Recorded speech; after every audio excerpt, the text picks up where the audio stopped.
سلام علیکم خوانندگان عزیز. امروز ما همراه شما فункції ابتدایی فункції نشان دهندگی می باشد. یعنی خیلی که در موضوع گذشته همراه شما آموخته بودیم اگر فункція به نمودی نشان دهندگی داده شده باشد پس حاصل این فункція با حاصل ضربی a نشان دهندش x ضربی لگاریتم ناتورال از a برابر بوده. اگر فункція به نمودی y نشان دهندش x داده شده باشد پس حاصل این فункція با خود فункція برابر بود. اناکنون در این موضوع امروزی ما برعکس اصلی فункція رو دیده میبریم که این فункція فункції نشان دهندگی میباشد و در تئورم زیرین چنین آمده است فункції y برابر a نشان دهندش x تقسیم لگاریتم ناتورال از a برای فункції y برابر a نشان دهندش x در تیر عددی دلخواه از مینوس به آخر تا پلوس به آخر فункції ابتدایی است. پس از دیده برآمدن این تئورم ما در ازاح باشد فункції اکسپوننشیالی را دیده میبریم که اگر فункції y برابر f از x برابر y نشان دهندش x فункції اکسپوننشیالی یا نشان دهندگی باشد پس فункції ابتدایی این فункція با y نشان دهندش x پلوس s برابر است. یعنی بیایید شروع میکنیم از اثبات کردن تئورمی در بالا ذکر کردیده.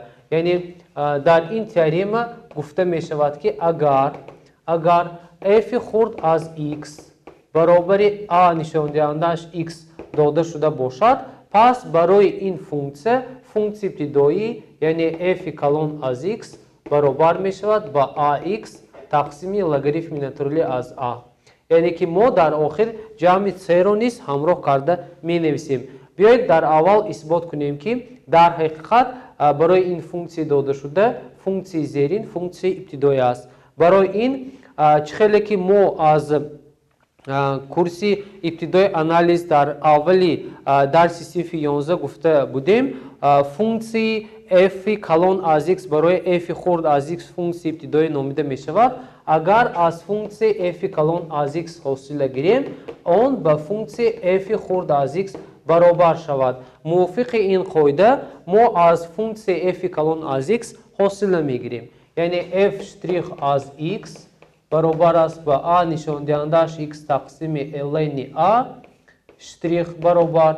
در اینجا عدد دائمی با یک تقسیم ln a برابر است. آن را از تحت اشاره حاصل میبریم و a نشان دهندش x حاصل میگیریم. در نتیجه یک تقسیم لگاریتم ناتورال از a ضربی خیلی که معلوم است حاصل فункції نشان دهندگی برابر است با a نشان دهندش x ضربی لگاریتم ناتورال از a و در نتیجه عددهای ln a با هم اختصار شده با ما a نشان دهندش x را میدهد که این با f از x برابر شد. پس ما گفته میتونیم که برای دلخواه قیمت x که از مینوس به آخر تا پلوس به آخر داده می شود فункції f از x برابر a نشان دهندش x فункції نشان دهندگی باشد پس فункції ابتدایی این فункція برابر است با a نشان دهندش x تقسیم لگاریتم ناتورال از a جمع دائمی دلخواهی c نوشتن ممکن است که این را ما همراه شما اثبات نمودیم.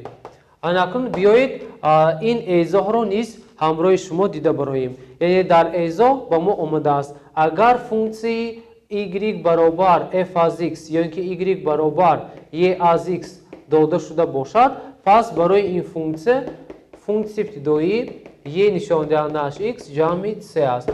در حقیقت وقتی که ما از فункції f کلان از x حاصل میگیریم و ما عیناً فункції y از x برابر می شود که در درس گذشته ما همراه شما اثبات کرده بودیم که اگر از فункції y از x حاصل گیریم با خود فункція برابر می شود. یعنی y از x جمع c شتریخ این برابر است با y از x که این با f از x برابر است که این را فункції ابتدایی فункції نشان دهندگی می نامند. این قسم نظریه موضوع بوده. برای مستحکم کردن موضوع خوانندگان عزیز یک چند مثال ها را دیده میبریم. مثال یکم در مثال یکم چنین آمده است بگذار فункції f از x با فرمولای y نشان دهندش 4x آمده است. طلب کرده می شود که برای این فункція فункції ابتدایی یافته شود. یعنی برای یافتن فункції ابتدایی برای این فункція f کلان از x رو می نویسیم.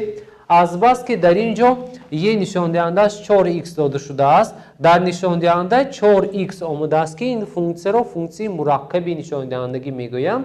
برای فункції ابتدایی اون رو یافتم، 1 رو به 4 تقسیم میکنیم، ضربی یه نشان دهندش 4x حاصل می شود.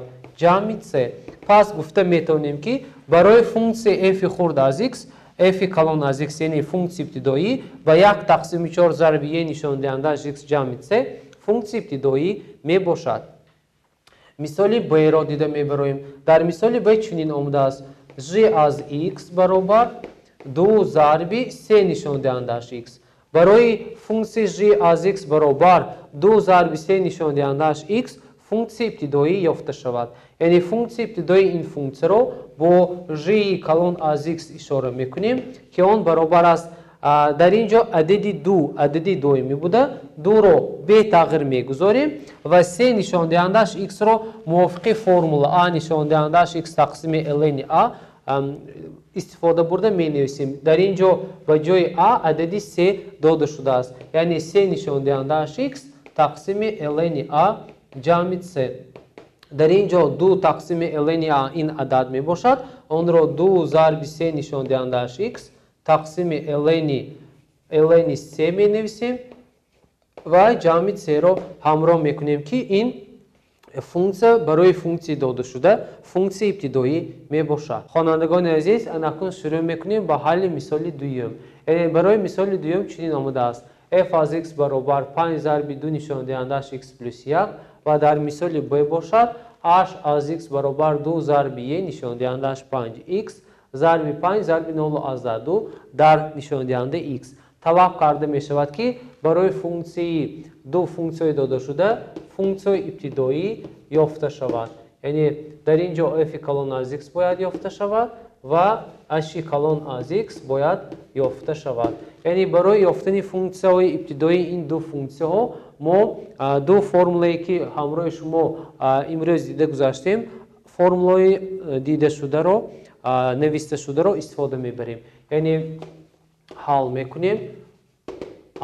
برای یافتن فункції ابتدایی فункції زیرین خیلی که از این فункція معلوم است، در نشان دهنده x جمع 1 جای داده شده است که این فункція مرکب بوده، یعنی حاصل این فункція به 1 برابر است. از بس که حاصل این فункція به 1 برابر است، پس فункції ابتدایی از روی فرمولا موافقاً چنین یافته می شود، یعنی f کلان از x برابر از بس که در اینجا عدد دومی است، عدد دومی رو به تغییر میگذاریم 5 ضرب فункції ابتدایی 2 نشان دهندش x جمع 1 باشد برابر می شود به 2 نشان دهندش x جمع 1 تقسیم لگاریتم ناتورالی از 2 جمع 3 برابر. اکنون 5 رو ما میتونیم 5 رو به صورت ضرب زنیم، یعنی 5 ضرب 2 نشان دهندش x جمع 1 تقسیم لگاریتم ناتورالی از 2 جمع 3 حاصل می شود.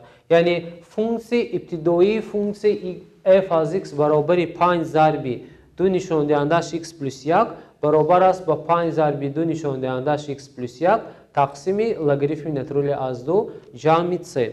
یعنی برای باوری حاصل کردن این جواب این مثال ما میتونیم از این فункція حاصل گیریم و نشان دهیم که حاصل این فункція با 5 ضرب 2 نشان دهندش x پلس 1 برابر است که این رو خوانندگان عزیز مستقلانه برای شما پیشنهاد کرده می شود. اکنون بیایید فункції ابتدایی فункції b رو میابیم. یعنی برای فункції ابتدایی فункції b رو یافتن خیلی که میبینیم فункція از دو قسم عبارت است، یعنی که فункція از 2 ضرب 1 نشان دهندش 5x این یک قسم فункція، قسم دیگری فункція باز با ما مینوس 5 ضرب 0 از 2 در نشان دهنده x داده شده است که موافقاً از روی یافتن قاعده های فункції ابتدایی استفاده برده فункції ابتدایی این فункція رو موافقاً میابیم. یعنی h کلان از x برابر است به از بس که دو عدد دومی است 2 رو می نویسیم ضربی. اکنون می بینیم که در فункція اکسپوننشیالی و فункції y نشان دهندش 5x از بس که 5x ба мо функсии мураккабро медиҳад.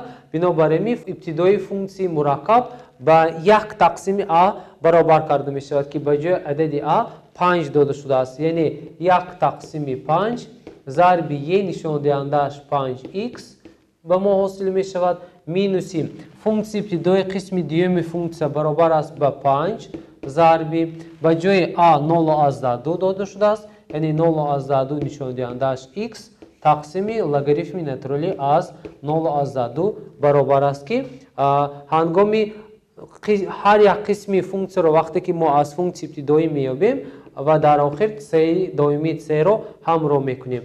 Анакнун табдил дода чунин навиштан мумкин аст. Яъне 2 тақсими 5 зарби е нишондиҳандааш 5х минуси 5 зарби 0,2 дар дараҷаи х тақсими логарифми натурали аз 0,2 ҷамъи с. Яъне функсии ибтидоии функсияи 2 зарби е нишондиҳандааш 5х минуси 5 зарби 0,2 дар дараҷаи х ба мо 2 тақсими 5 зарби е нишондиҳандааш 5х минуси 5 зарби 0,2 дар нишондиҳандаи х тақсими логарифми натурали аз 2 ҷамъи с баробар аст ки мо онро ҳамроҳи шумо дида баромадем. Биёед хонандагони азиз, боз як мисолро ҳамроҳи шумо дида мебароем. Яъне дар мисоли зерин чунин омдааст. Масоҳати фигураи бо хатҳои y баробари 4 нишондиҳандааш х, y баробари 0 ва x баробари 0 ва x баробари 2 маҳдуд ба 2ро ҳисоб мекунем. Яъне барои ёфтани масоҳати фигурае ки бо ин хатҳои зерин маҳдуд карда шудааст, мо метавонем графики ин функсияро дар аввал созем. Яъне ки графики ин функсия функсии нишондиҳандагӣ афзуншаванда буда аз минуси беохир то плюси беохир ин функсия афзуншаванда мебошад. Соҳаи қиматҳои ин функсия аз 0 то плюси беохир буда графики ин функсияро месозем ва дар натиҷа бо тирҳои x баробари 0 ва x баробари 2 ин функсия маҳдуд карда шуда, инчунин бо тири y баробари 0 яъне ки тири абсисса ин функсия маҳдуд карда шудааст. Пас ба мо талаб карда мешавад ки масоҳати трапеция ки дар ин ҳолат пайдо шуд бояд ҳисоб карда шавад. Яъне чӣ хеле ки дар аввали дарси синфи 11 маълум гардид, трапеции качхата мувофиқан бо формулаи s баробар интеграл аз a то b f аз x dx ҳисоб карда мешавад ки ҳудудҳои он аз 0 то 2 ба ҳисоб меравад.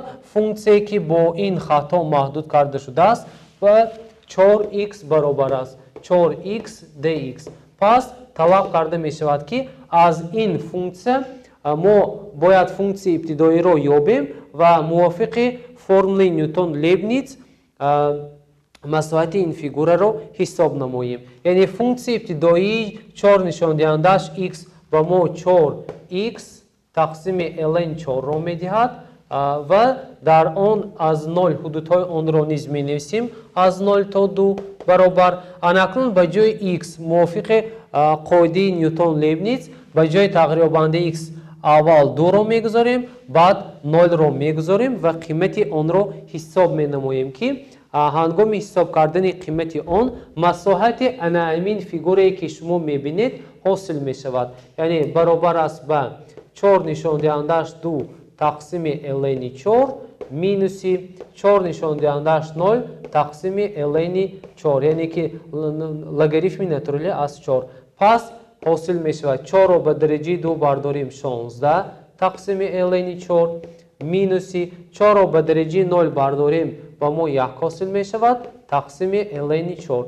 Пас махраҷи умумии онҳо логарифми натурали аз 4 иборатда дар сурат бошад аз 16 1ро тарк кунем ба 15 тақсими ln 4 баробар аст ки ин ба воҳиди масоҳат баробар аст. Яъне пас гуфтан мумкин аст ки масоҳати трапеция ки ё ин ки масоҳати фигурае ки бо хатҳои y баробари 4 аз x, y баробари 0 яъне тири ox ва бо тирҳои вертикалӣ хатҳои вертикалии x баробари 0, x баробари 2 маҳдуд карда шудааст ба 15 тақсими логарифми натурали аз 4 иборат аст. Яъне дар ҷавоб чунин низ қайд менамоем که مساحت فیگوری که به ما توقع کرده شد با 15 تقسیم لگاریتم ناتورالی از 4 برابر می باشد واحدی مساحت. در اینجا لگاریتم ناتورالی از 4 یکی از عددهای ایراسیونالی می باشد. خوانندگان عزیز، اکنون مثال جنبسته موضوع را دیده می‌بریم.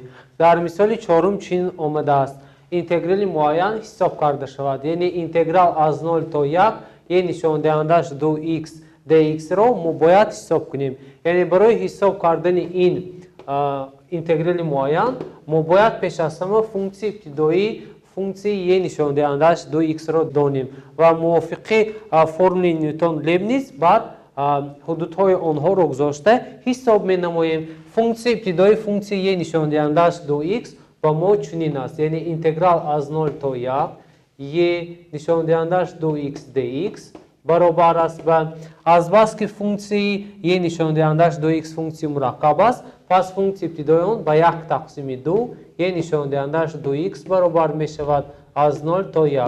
اکنون موافق فرمول نیوتن لیبنیز به جای x یک بار حدودی بالای آن را میگذاریم، بعد حدودی پایانی آن را گذاشته حساب میکنیم. یعنی یه نشان دهندش 2 ضرب 1 مینوس یه نشان دهندش 2 ضرب 0 برابر است به 1 تقسیم 2 در داخل قوس یه در درجه 2 مینوس یه نشان دهندش 0 را هنگامی به درجه برداریم عددی 1 حاصل می شود. یا اینکه یه نشان دهندش 2 مینوس 1 تقسیم 2 این یکی از عددهای ایراسیونالی به حساب رفته حاصلی یا اینکه نتیجه این اینتگرال معین به حساب می رود. خوانندگان عزیز، اکنون برای مستحکم کردن موضوع به شما مثال ها برای کارهای مستقلانه پیشنهاد کرده می شود که در اینجا 3 سپارش داده می شود. در سپارش اول گفته می شود اینتگرال ها را حساب کنید. در سپارش دوم مساحت فیگوری با خطای زیرین محدود بوده را یابید و در سپارش سوم باشد فونکسی ابتدایی فونکسی زیرین را یابید پیشنهاد کرده می شود. با همین موضوع امروزی ما به انجام رسید. خیر تا درس آینده سلامت باشید.